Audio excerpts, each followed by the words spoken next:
मारेला चला के रोज खोराना से शादी हो गल भतार चूल्ही जोड़ाना से हमके मारेला चला के रोज खोराना से शादी हो गल भतार चूल्ही जोड़ाना से हमके मारेला चला के रोज खोराना से शादी हो गल भतार चूल्ही जोड़ाना से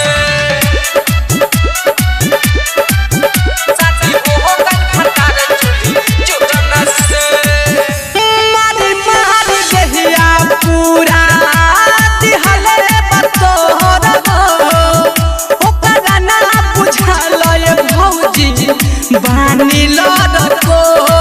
हो बानी लड़ मारी मारी देहिया पूरा दिहले बतोर हो ओकरा ना बुझल भौजी बानी लड़ को हो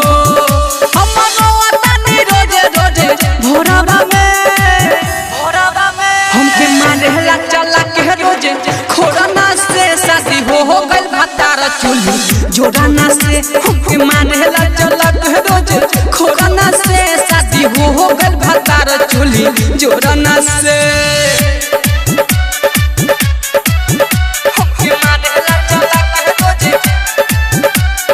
डीजे विकास रीगा सीतामढ़ी शादी हो गल भतार चूल्ही जोड़ाना से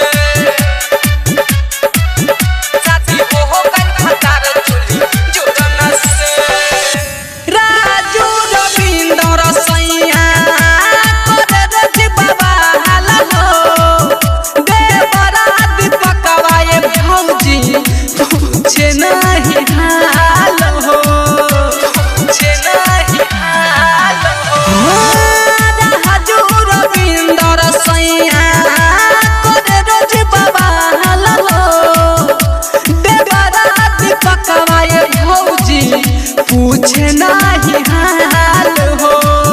मन कर संग भाग जाई दोसर के हमके मारेला चला के रोज खोराना से शादी हो गल भतार चूल्ही जोड़ाना से हमके मारेला चला के रोज खोराना से शादी हो गल भतार चूल्ही जोड़ाना से भौजी पियावा मिलला बापिया करा हो घर में बेरी बेरी करेला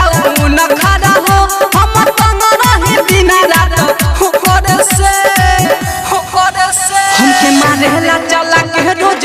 खोराना से शादी हो गल भतार चूल्ही जोड़ाना से हमके मारेला चला के रोज खोराना से शादी हो गल भतार चूल्ही जोड़ाना से डायमंड रिकॉर्डिंग स्टूडियो छौड़ा लाना।